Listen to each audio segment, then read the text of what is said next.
Hey everyone, welcome to part 2 of my series, A Chapter a Day Keeps the Fascists Away, which is essentially where we read books to learn about how we got here and how we can move forward, because things are scary right now. So I'll point you all out at the garden that we've been working on. You may see an occasional dog walk by, see the butterflies, listen to the birds, and I'll read to you. So I'm sorry for not getting a chapter up yesterday. My time management was bad, so I will work on that. And another thing is that the transcription for doing full chapters takes a really long time, so I may just post the videos without editing the transcription. You'll get the gist. And if people would like to see a more polished version of these videos moving forward, then I can work on that at that point. All right, so yesterday, or the last video, we started People's History of the United States by Howard Zinn. This book was recommended to me by many creators, so I am going to go ahead and read it. The last video that I posted included the back cover as well as the introduction, so today we're going to be reading Chapter 1. All right, Chapter 1. Let's get there. Columbus, the Indians, and Human Progress. Arawak men and women, naked, tawny, and full of wonder, emerged from their villages onto the island's beaches and swam out to get a closer look at the strange boat.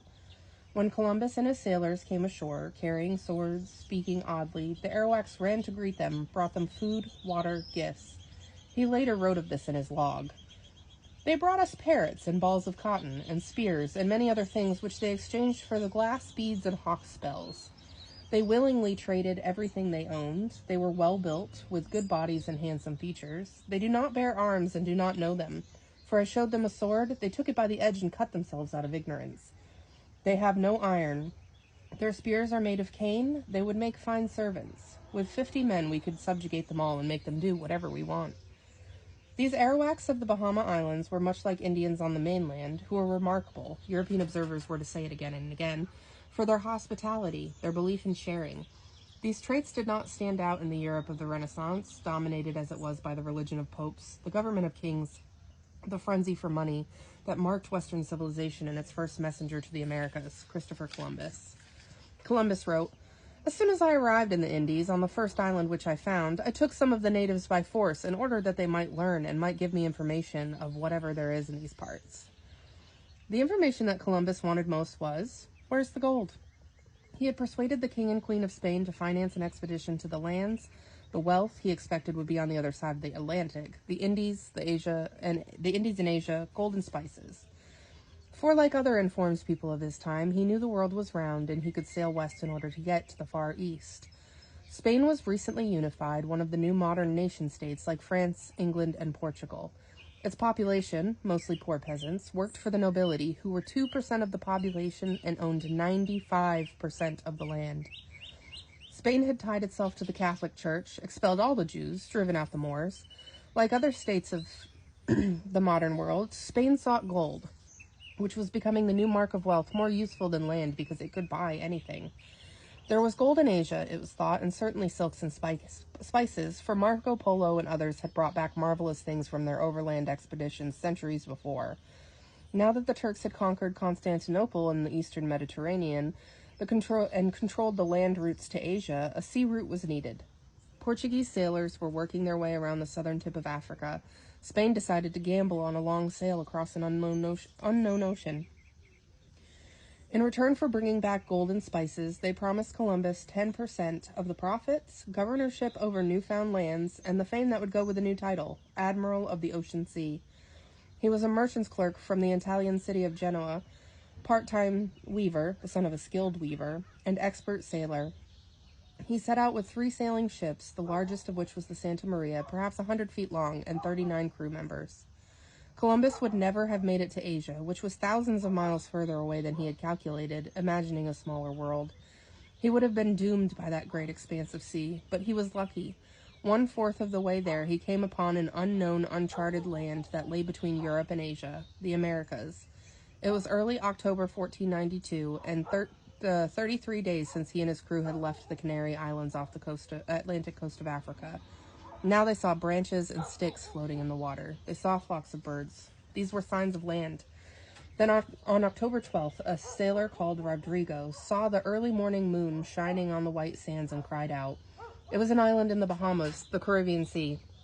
The first man to sight land was supposed to get a yearly pension of 10,000 maravedis for life, but Rodrigo never got it. Columbus claimed he had seen a light the evening before. He got the reward.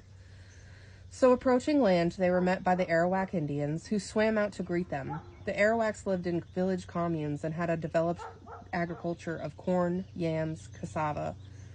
They could spin and weave, but they had no horses or work animals. They had no iron, but they wore tiny gold ornaments in their ears. This was to have enormous consequences.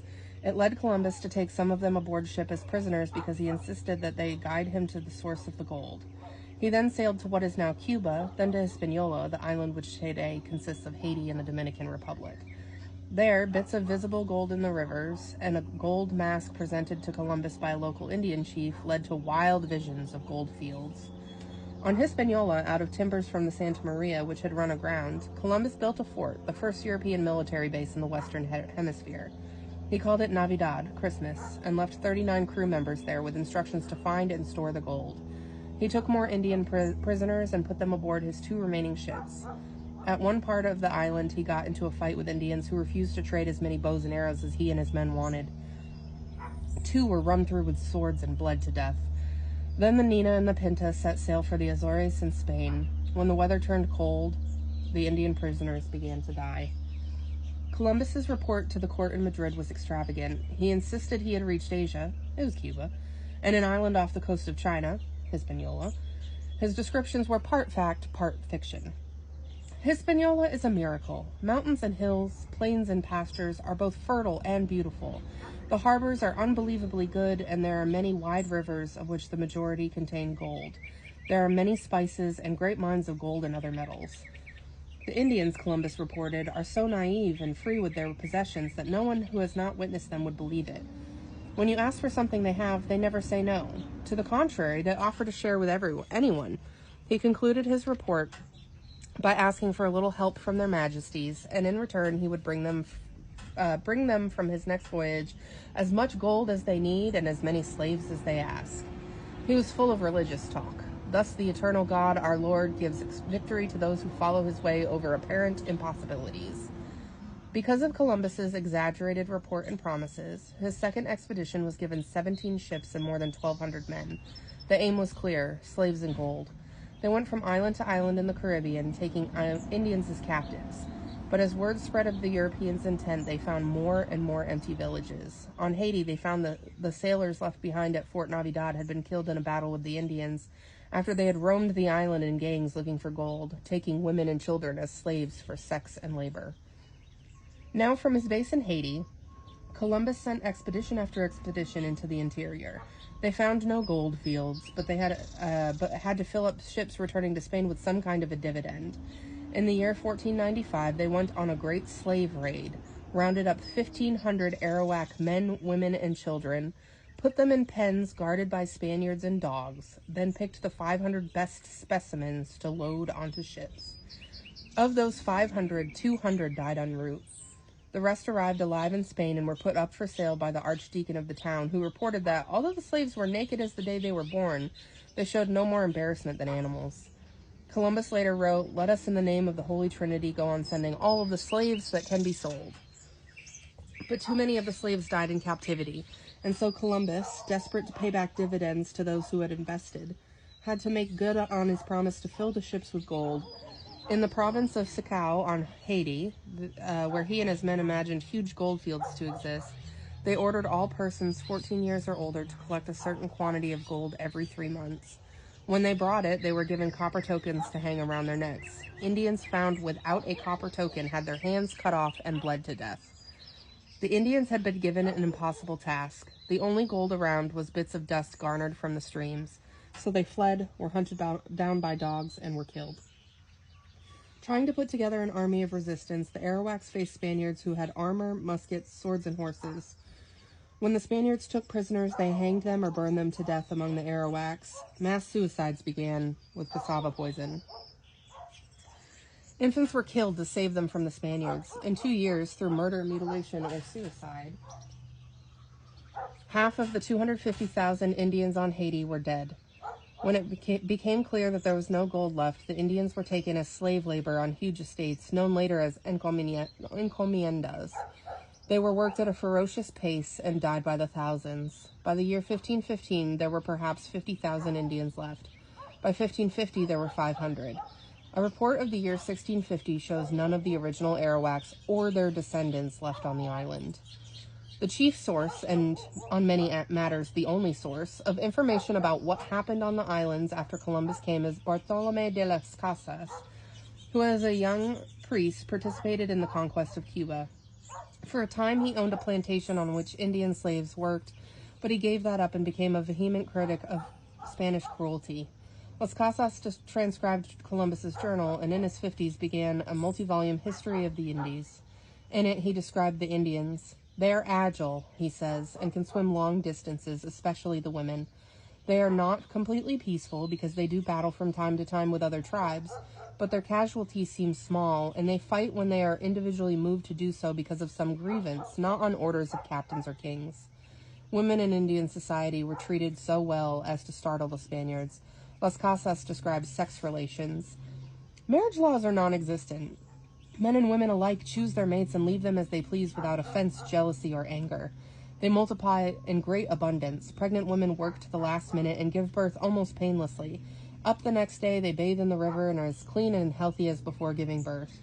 If they tire of their men, they give themselves abortions with herbs that force stillbirths, covering their shameful parts with leaves or cotton cloth. Although on the whole, Indian men and women look upon total nakedness with as much casualness as we look upon a man's head or at his hands. The Indians, Las Casas says, have no religion, at least no temples. They live in large communal bell-shaped buildings, housing up to 600 people at one time, made of very strong wood and roofed with palm leaves. They prize bird feathers of various colors, beads made of fish bones, and green and white stones with which they adorn their ears and lips. But they put no value on gold or other precious things.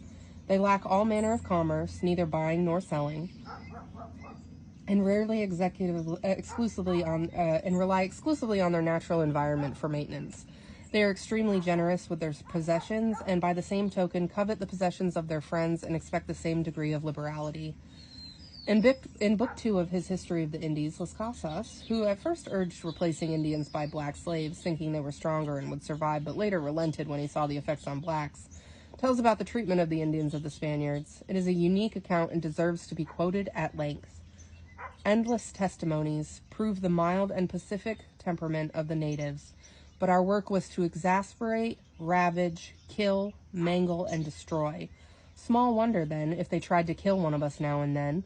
The admiral, it is true, was blind as those who came after him, and he was so anxious to please the king that he committed irreparable crimes against the Indians.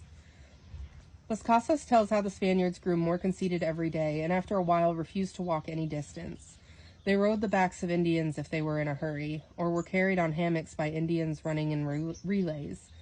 In this case, they also had Indians carry large leaves to shade them from the sun and others to fan them with goose wings. Total control led to total cruelty.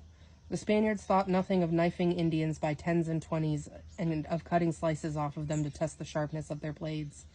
Las Casas tells how 2 of these so-called Christians met 2 Indian boys one day, each carrying a parrot. They took the parrots and for fun beheaded the boys. The Indians' attempts to defend themselves failed, and when they ran off into the hills, they were found and killed. So Las Casas reports, they suffered and died in the mines and other labors in desperate silence, knowing not a soul in the world to whom they could turn to for help. He describes their work in the mines. Mountains are stripped from top to bottom, and bottom to top 1,000 times. They dig, split rocks, move stones, and carry dirt on their backs to wash it in the rivers, while those who wash gold in the water all the time with their backs bent so constantly it breaks them. And when water invades the mines, the most arduous task of all is to dry the mines by scooping up pans full of water and throwing it up outside. After each 6 or 8 months' work in the mines, which was the time required of each crew to dig enough gold for melting, up to 1/3 of the men died. While the men were sent many miles away to the mines, the wives remained to work the soil, forced into the excruciating job of digging and making thousands of hills for cassava plants. Thus, husbands and wives were together only once every 8 or 10 months, and then when they met, they were so exhausted and depressed on both sides, they ceased to procreate. As for the newly born, they died early because their mothers, overworked and famished, had no milk to nurse them, and for this reason, while I was in Cuba, 7,000 children died in 3 months. Some mothers even drowned their babies from sheer desperation. In this way, husbands died in the mines, wives died at work, and children died from lack of milk. And in a short time, this land, which was so great, so powerful and fertile, was depopulated. My eyes have seen these acts so foreign to human nature, and now I tremble as I write. When he arrived on Hispaniola in 1508, Las Casas says there were 60,000 people living on this island, including the Indians, so that from 1494 to 1508, over 3 million people had perished from war, slavery, and the mines. Who in future generations will believe this? I myself, writing it as a knowledgeable eyewitness, can hardly believe it. Thus began the history, 500 years ago, of the European invasion of the Indian settlements in the Americas. That beginning, when you read Las Casas, even if his figures are exaggerations, were there 3 million Indians to begin with, as he says, or less than 1 million, as some historians have calculated, or 8 million, as others now believe, is conquest, slavery, and death. When we read the history books given to children in the United States, it all starts with a heroic adventure. There is no bloodshed, and Columbus Day is a celebration. Past the elementary and high schools, there are only occasional hints of something else. Samuel Eliot Morison, the Harvard historian, was the most distinguished writer on Columbus, the author of a multi-volume biography, and was himself a sailor who retraced Columbus's route across the Atlantic. In his popular book, Christopher Columbus, Mariner, written in 1954, he tells about the enslavement and the killing. The cruel policy initiated by Columbus and pursued by his successors resulted in complete genocide. That is on one page, buried halfway into the telling of a grand romance. In the book's last paragraph, Morison sums up his views of Columbus. He had his faults and his defects, but they were largely the defects and qualities that made him great. His indomitable will, his superb faith in God and his own mission as the Christ-bearer to lands beyond the seas, his stubborn persistence despite neglect, poverty, and discouragement. But there was no flaw, no dark side to the most outstanding and essential of all of his qualities, his seamanship. One can lie outright about the past, or one can omit facts which might lead to unacceptable conclusions. Morison does neither.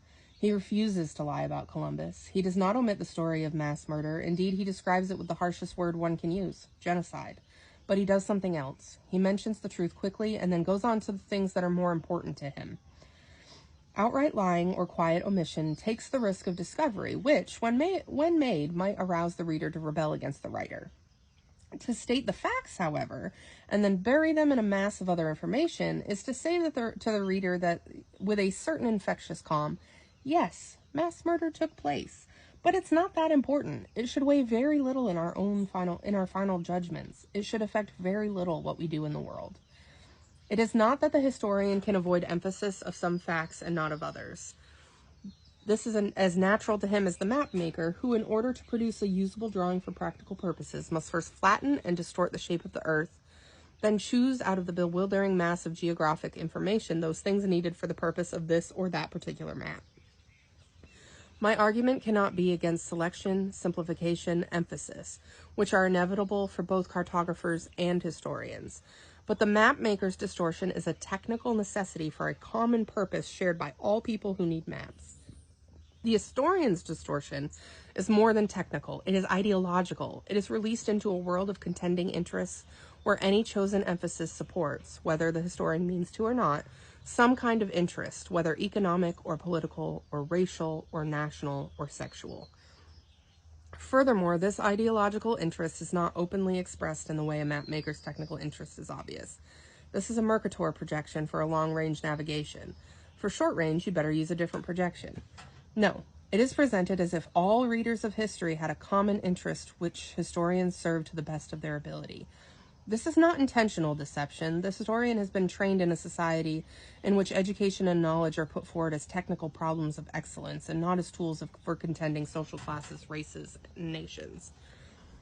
To emphasize the heroism of Columbus and his successors as navigators and discoverers, and to de-emphasize their genocide,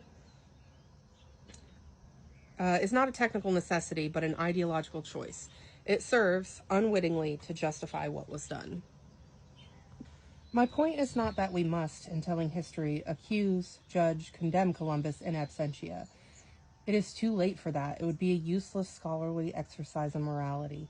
But the easy acceptance of atrocities as a deplorable but necessary price to pay for progress, Hiroshima and Vietnam to save Western civilization, Kronstadt and Hungary to save socialism, nuclear proliferation to save us all, that is still with us. One reason these atrocities are still with us is that we have learned to bury them in a mass of other facts, as radioactive wastes are buried in containers in the earth. We have learned to give them exactly the same proportion of attention that teachers and writers often give them in the most respectable of classrooms and textbooks. This learned sense of moral proportion, coming from the apparent objectivity of the scholar, is accepted more easily than when it comes from politicians at press conferences. It is therefore more deadly. The treatment of heroes, Columbus, and their victims, the Arawaks, the quiet acceptance of conquest and murder in the name of progress is only one aspect of a certain approach to history in which the past is told from the point of view of governments, conquerors, diplomats, leaders. It is as if they, like Columbus, deserve universal acceptance, as if they, the founding fathers, Jackson, Lincoln, Wilson, Roosevelt, Kennedy, the leading members of Congress, the famous justices of the Supreme Court, represent the nation as a whole. The pretense is that there really is such a thing as the United States, subject to occasional conflicts and quarrels, but fundamentally a community of people with common interests. It is as if there really is a national interest represented in the Constitution, in territorial expansion, in the laws passed by Congress, the decision of courts, the development of capitalism, the culture of education and mass media. History is the memory of states, wrote Henry Kissinger in his first book, A World Restored, in which he proceeded to tell the history of 19th century Europe from the viewpoint of the leaders of Austria and England, ignoring the millions who suffered from those statements' policies. From his standpoint, the peace that Europe had before the French Revolution was restored by the diplomacy of a few national leaders. But for factory workers in England, farmers in France, colored people in Asia and Africa, women and children everywhere, except in the upper classes, it was a world of conquest, violence, hunger, exploitation, a world not restored but disintegrated. My viewpoint in telling the history of the United States is different, that we must not accept the memory of states as our own. Nations are not communities and never have been. The history of any country, presented as the history of a family, conceals fierce conflicts of interest, sometimes exploding, most often repressed, between conquerors and conquered, masters and slaves, capitalists and workers, dominators and dominated in race and sex. And in such a world of conflict, a world of victims and executioners, it is the job of thinking people, as Albert Camus suggested, not to be on the side of the executioners. Thus, in that inevitable taking of sides which comes from selection and emphasis in history, I prefer to try to tell the story of the discovery of America from the viewpoint of the Arawaks, of the Constitution from the viewpoint of the slaves, of Andrew Jackson as seen by the Cherokees, of the Civil War as seen by the New York Irish, of the Mexican War as seen by the deserting soldiers of Scott's army, of the rise of industrialism as seen by the young women in the Lowell textile mills, of the Spanish-American War as seen by the Cubans, the conquest of the Philippines as seen by the black soldiers on Luzon, the Gilded Age as seen by Southern farmers, the First World War as seen by socialists, the Second World War as seen by pacifists, the New Deal as seen by blacks in Harlem, the post-war American empire as seen by peons in Latin America, and so on, to the limited extent that any one person, however he or she strains, can see history from the standpoint of another. My point is not to grieve for the victims and denounce the executioners. Those tears, that anger cast into the past, deplete our moral energy for the present. And the lines are not always clear. In the long run, the oppressor is also a victim. In the short run, and so far human history has consisted only of short runs, the victims, themselves desperate and tainted with the culture that oppresses them, turn on other victims.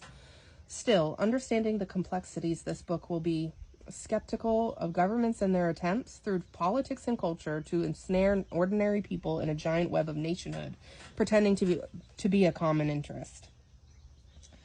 I will not try to overlook the cruelties that victims inflict on one another as they are jammed together in the boxcars of the system. I don't want to romanticize them, but I do remember, in rough paraphrase, a statement I once read. The cry of the poor is not always just, but if you don't listen to it, then you'll never know what justice is. I don't want to invent victories for people's movements, but to think that history writing must aim simply to recapitulate the failures that dominate the past is to make historians collaborators in an endless cycle of defeat. If history is to be creative, to anticipate a possible future without denying the past, it should, I believe, emphasize new possibilities by disclosing those hidden episodes of the past, when, even if in brief flashes, people showed their ability to resist, to join together, occasionally to win. I am supposing, or perhaps only hoping, that our future may be found in the past fugitive moments of compassion, rather than in solid centuries of warfare. That, being as blunt as I can, is my approach to the history of the United States. The reader may as well know that before going on. What Columbus did to the Arawaks of the Bahamas, Cortez did to the Aztecs of Mexico, Pizarro to the Incas of Peru, and the English settlers of Virginia and Massachusetts to the Powhatans and the Pequots. The Aztec civilization of Mexico came out of the heritage of Mayan, Zapotec, and Toltec cultures. It built enormous constructions from stone tools and human labor, developed a writing system and a priesthood. It also engaged in, let us not overlook this, the ritual killing of thousands of people as sacrifices to the gods. The cruelty of the Aztecs, however, did not erase a certain innocence, and when a Spanish armada appeared at Veracruz and a bearded white man came ashore with strange beasts, horses, clad in iron, it was thought that he was the legendary Aztec man-god who had died 300 years before with the promise to return, the mysterious Quetzalcoatl. And so they welcomed him with munificent hospitality. That was Hernando Cortez, come from Spain with an expedition financed by merchants and landowners and blessed by the deputies of God with one obsessive goal, to find gold. In the mind of Montezuma, the king of the Aztecs, there must have been a certain doubt about whether Cortez was indeed Quetzalcoatl, and I'm sorry if I'm pronouncing that wrong, because he sent 100 runners to Cortez, bearing enormous treasures, gold and silver wrought into objects of fantastic beauty, but at the same time begging him to go back. The painter Duret, a few years later, described that he saw what he saw just arrived in Spain from the expedition, a sun of gold, a moon of silver, worth a fortune. Cortez then began his march of death from town to town, using deception, turning Aztec against Aztec, killing with the kind of deliberateness that accompanies a strategy, to paralyze the will of the population by a sudden frightful deed. And so, in Cholula, he invited the headmen of the Cholula nation to the square. And when they came with thousands of unarmed retainers, Cortez's small army of Spaniards, posted around the square with cannon, armed with crossbows, mounted on horses, massacred them down to the last man. Then they looted the city and moved on. When their cavalcade of murder was over, they were in Mexico City. Montezuma was dead, and the Aztec civilization, shattered, was in the hands of the Spaniards. All of this was told in the Spaniards' own accounts. In Peru, that other Spanish conquistador, Pizarro, used the same tactics and for the same reasons. The frenzy in the early capitalist states of Europe for gold, for slaves, for products of the soil, to pay the bondholders and the stockholders of the expeditions, to finance the monarchical bureaucracies rising in West Europe, to spur the growth of the new money economy rising out of feudalism, to participate in what Karl Marx would later call the primitive accumulation of capital. These were the violent beginnings of an intricate system of technology, business, politics, and culture that would dominate the world for the next 5 centuries. In the North American English colonies, the pattern was set early, as Columbus had set it in the islands of the Bahamas. In 1585, before there was any permanent English settlement in Virginia, Richard Grenville landed there with 7 ships. The Indians he met were hospitable, but when one of them stole a small silver cup, Grenville sacked and burned the whole Indian village. Jamestown itself was set up inside the territory of an Indian confederacy led by Chief Powhatan. Powhatan watched the English settle on his people's land, but did not attack, maintaining a posture of coolness. When the English were going through their starving time in the winter of 1610, some of them ran off to join the Indians, where they would at least be fed. When the summer came, the governor of the colony sent a messenger to ask Powhatan to return the runaways, whereupon Powhatan, according to the English account, replied with no other than proud and disdainful answers. Some soldiers were therefore sent out to take revenge. They fell upon an Indian settlement, killed 15 or 16 Indians, burned the houses, cut down the corn growing around the village, took the queen out of the tribe and her children into boats, then ended up throwing the children overboard and shooting out their brains in the water. The queen was later taken off and stabbed to death. 12 years later, the Indians, alarmed as the English settlements kept growing in numbers, apparently decided to try to wipe them out for good. They went on a rampage and massacred 347 men, women, and children, and from then on it was total war. Not able to enslave the Indians and not able to live with them, the English decided to exterminate them.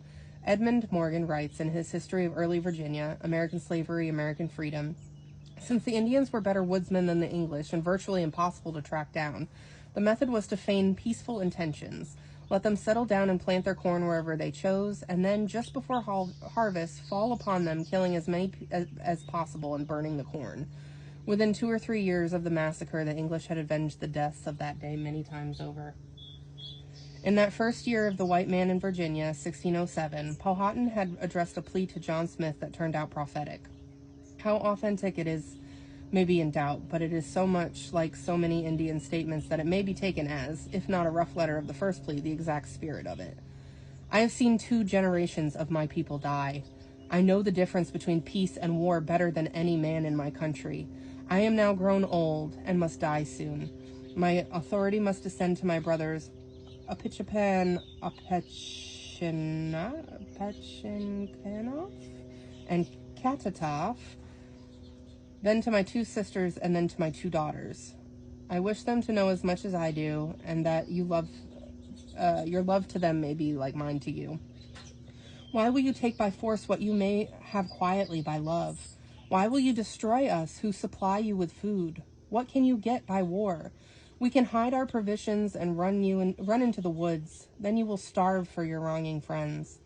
Why are you jealous of us? We are unarmed and willing to give you what you ask if you come to us in a friendly manner, and not so simple as to not know what it is. That it is much better to eat good meat, sleep comfortably, live quietly with my wives and children, laugh and be merry with the English, and trade for their copper and hatchets, than to run away from them, and to lie cold in the woods, feed on acorns, roots, and such trash, and be so hunted that I can neither eat nor sleep. In these wars my men must sit up watching, and if a twig break, they all cry out, "Here comes Captain Smith." So I must end my miserable life. Take away your guns and swords, the cause of all of our jealousy, or you may die in the same manner. When the pilgrims came to New England, they too were coming not to vacant land, but to territory inhabited by tribes of Indians. The governor of the Massachusetts Bay Colony, John Winthrop, created the excuse to take Indian land by declaring the area legally a vacuum. The Indians, he said, had not subdued the land, and therefore had only a natural right to it, but not a civil right. A natural right did not have legal standing. The Puritans also appealed to the Bible, Psalms 2:8, "Ask of me, and I shall give thee the heathen for thine inheritance, the uttermost parts of the earth for thy possession."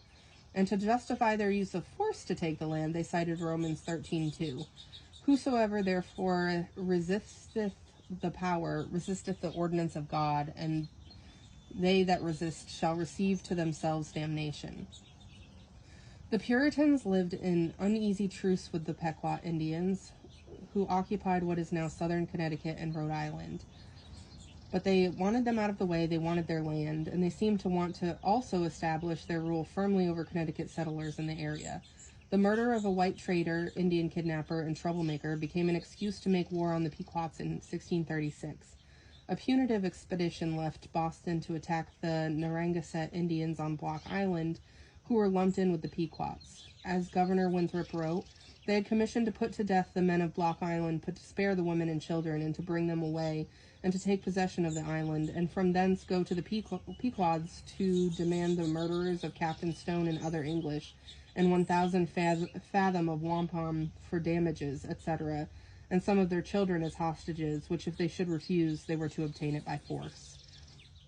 The English landed and killed some Indians, but the rest hid in the thick forests of the island, and the English went from one deserted village to the next, destroying crops. Then they sailed back to the mainland and raided Pequot villages along the coast, destroying crops again. One of the officers of that expedition, in his account, gives some insight into the Pequots they encountered. The Indians spying on some of us came running in multitudes along the waterside, crying, "What cheer, Englishmen? What cheer? What do you come for?" They not thinking we intended war, went on cheerfully. So the war with the Pequots began. Massacres took place on both sides. The English developed a tactic of warfare used early by Cortez and later in the 20th century even more systematically: deliberate attacks on non-combatants for the purpose of terrorizing the enemy. This is ethno-historian Francis Jennings' interpretation of Captain John Mason's attack on a Pequot village in the Mystic River near Long Island. Mason proposed to avoid attacking Pequot warriors, which would have overtaxed his unseasoned, unreliable troops. Battle, as such, was not to his purpose. Battle is only one of the ways to destroy an enemy's will to fight. Massacre can accomplish the same end with less risk, and Mason had determined that massacre would be his objective. So the English set fire to the wigwams of the village. By their own account, the captain also said, "We must burn them," and immediately stepping into the wigwam, brought out a firebrand and putting it into the mats with which they were covered, set the wigwams on fire. William Bradford, in his History of the Plymouth Plantation, written at the time, describes John Mason's raid on the Pequot village. Those that escaped the fire were slain with sword, some hewed to pieces, others thrown with their rapiers, so as they were quickly dispatched, and very few escaped. It was conceived they thus destroyed about 400 at this time. It was a fearful sight to see them thus frying in the fryer, with streams of blood quenching the same, and horrible was the stink and scent thereof. But the victory seemed a sweet sacrifice, and they gave the prayers thereof to God, who had wrought so wonderfully for them, thus to enclose their enemies in their hands, and give them so speedy a victory over so proud and insulting an enemy. As Dr. Cotton Mather, Puritan theologian, put it, it was supposed that no less than 600 Pequot souls were brought down to hell that day. The war continued. Indian tribes were used against one another and never seemed to be able to join together in fighting the English. Jennings sums it up. The terror was real among the Indians, but in time they came to meditate upon its foundations.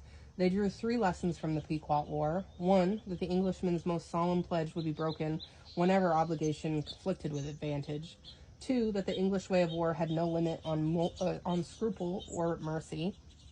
And 3, that weapons of Indian making were almost useless against weapons of European manufacture. These lessons the Indians took to heart. A footnote in Virgil Vogel's book, This Land Was Ours, 1972, says, the official figure on the number of Pequots now in Connecticut is 21 persons. 40 years after the Pequot War, Puritans and Indians fought again. This time it was the Wampanoags, occupying the south shore of Massachusetts Bay, who were in the way and also beginning to trade some of their land to people outside of the Massachusetts Bay Colony. Their chief, Massasoit, was dead. His son Wamsuta had been killed by Englishmen, and Wamsuta's brother Metacom, later to be called King Philip by the English, became chief. The English found their excuse, a murder which they attributed to Metacom, and they began a war of conquest against the Wampanoags, a war to take their land. They were clearly the aggressors, but claimed they attacked for preventative purposes.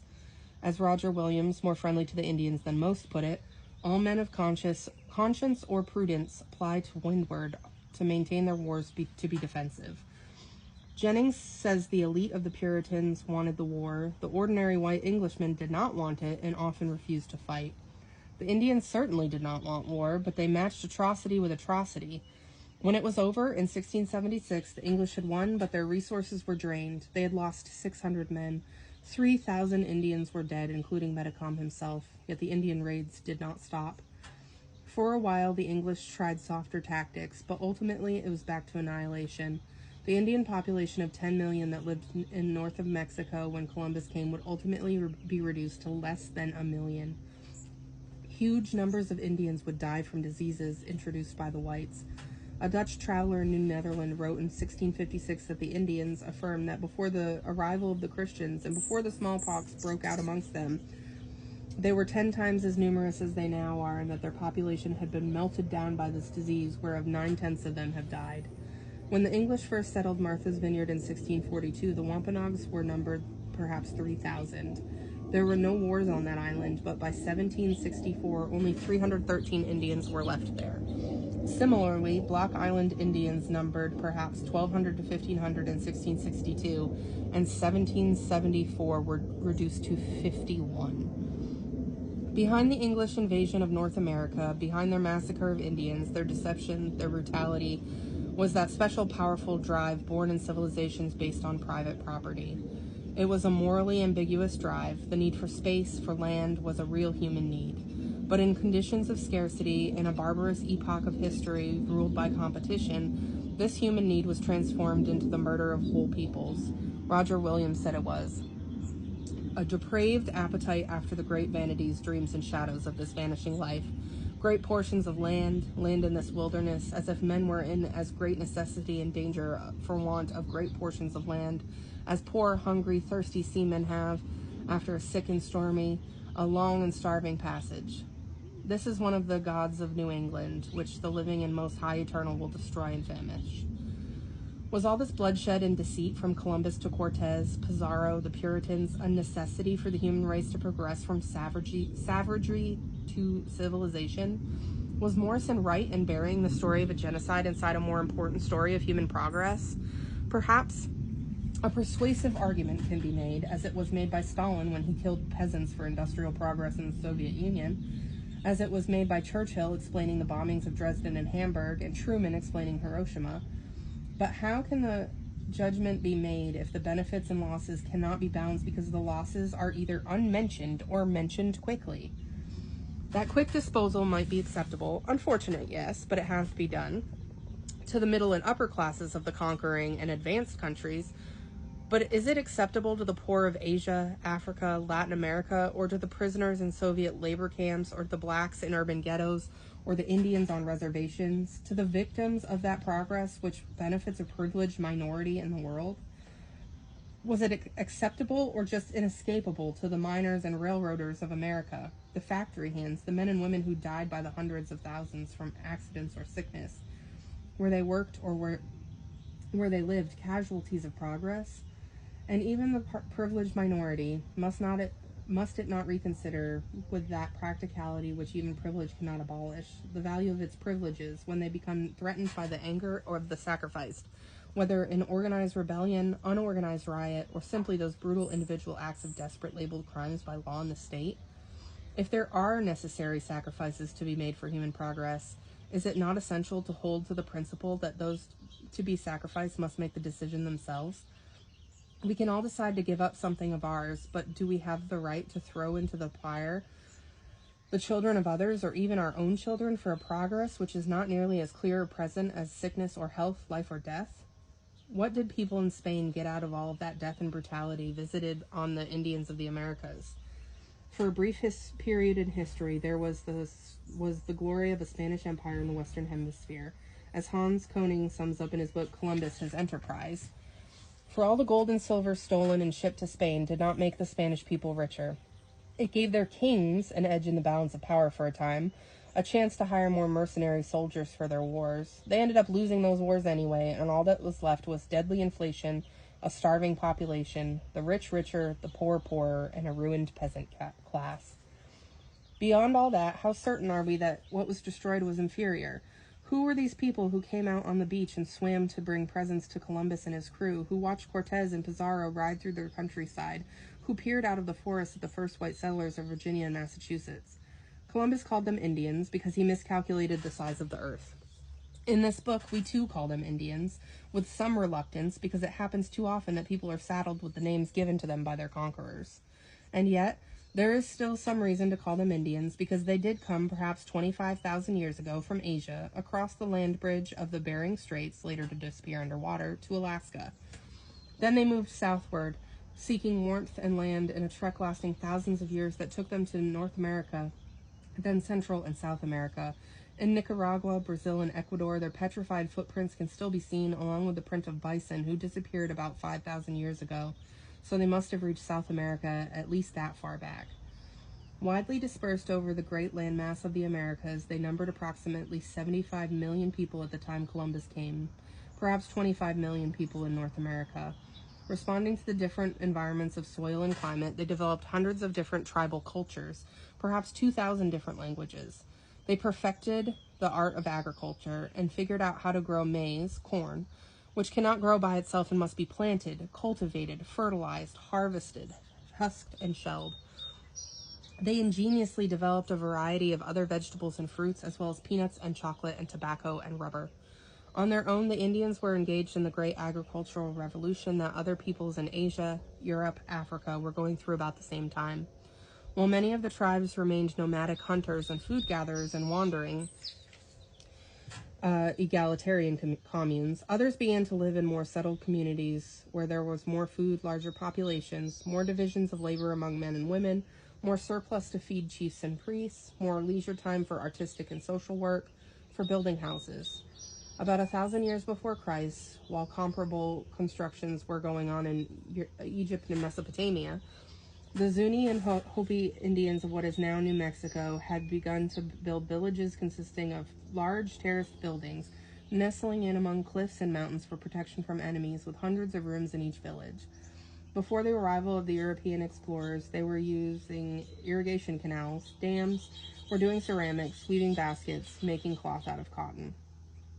By the time of Christ and Julius Caesar, there had developed in the Ohio River Valley a culture of so-called mound builders, Indians who constructed thousands of enormous sculptures out of earth, sometimes in the shapes of huge humans, birds, or serpents, sometimes as burial sites, sometimes as fortification.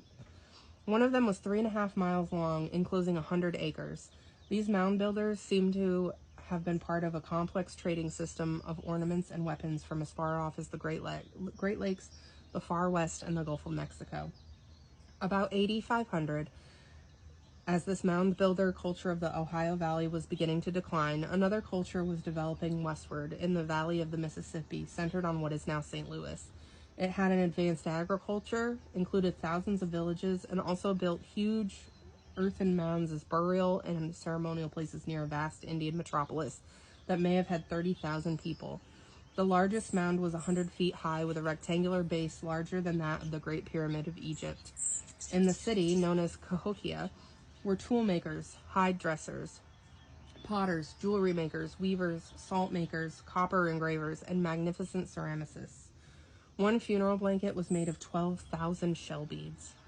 From the Adirondacks to the Great Lakes, in what is now Pennsylvania and Upper New York, lived the most powerful of the northeastern tribes, the League of the Iroquois, which included the Mohawks, people of the flint, Oneidas, people of the stone, Onondagas, people of the mountain, Cayugas, people of the landing, and Senecas, great hill people, thousands of people bound together by a common Iroquois language.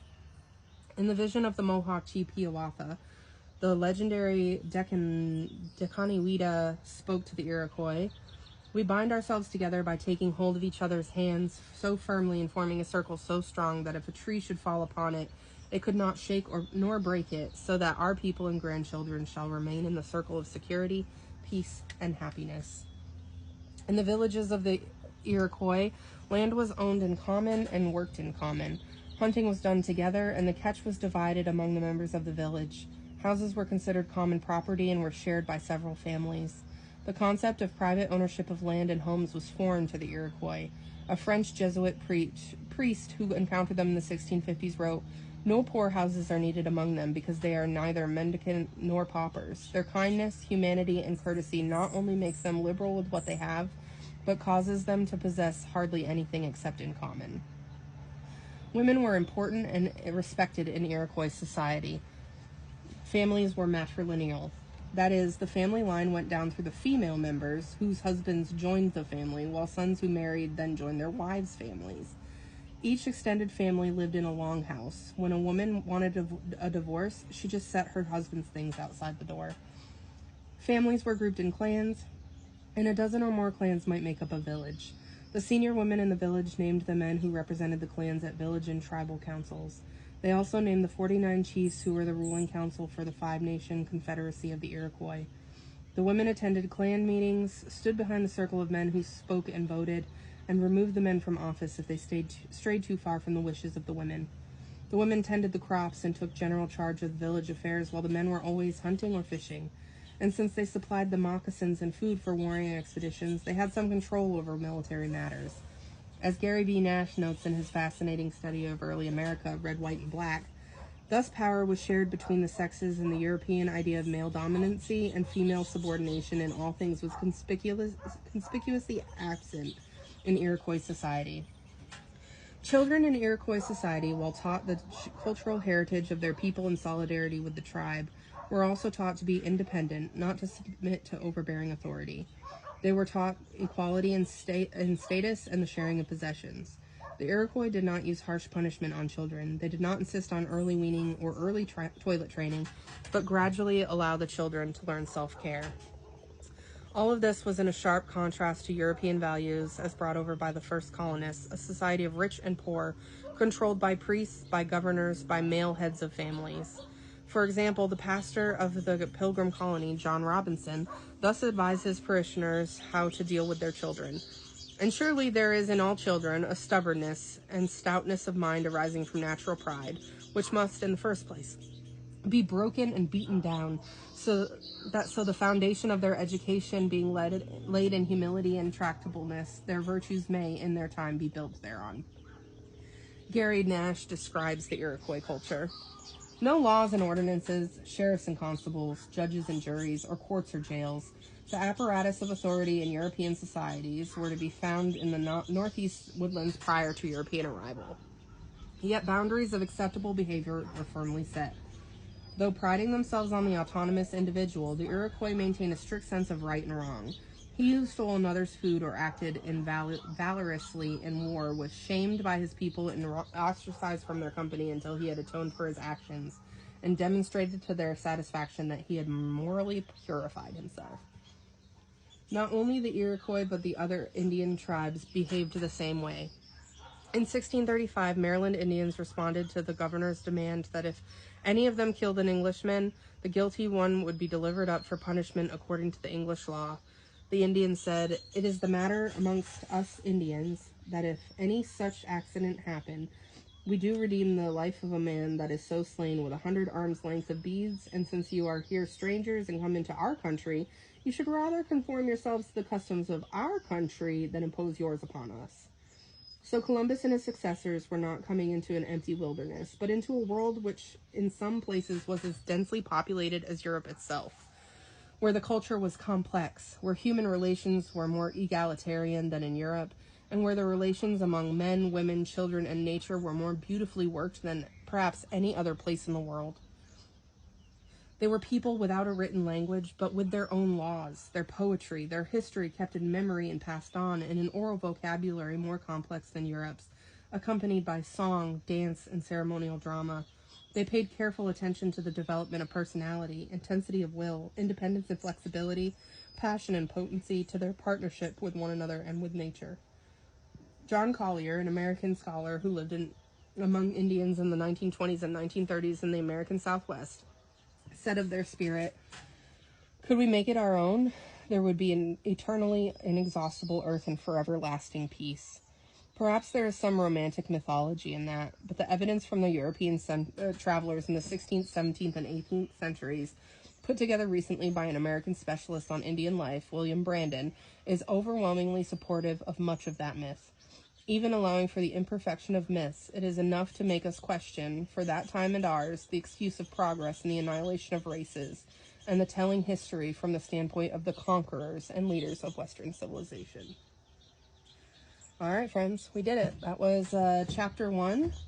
I will try to get up chapter 2 this evening if I have time, but no promises because life happens.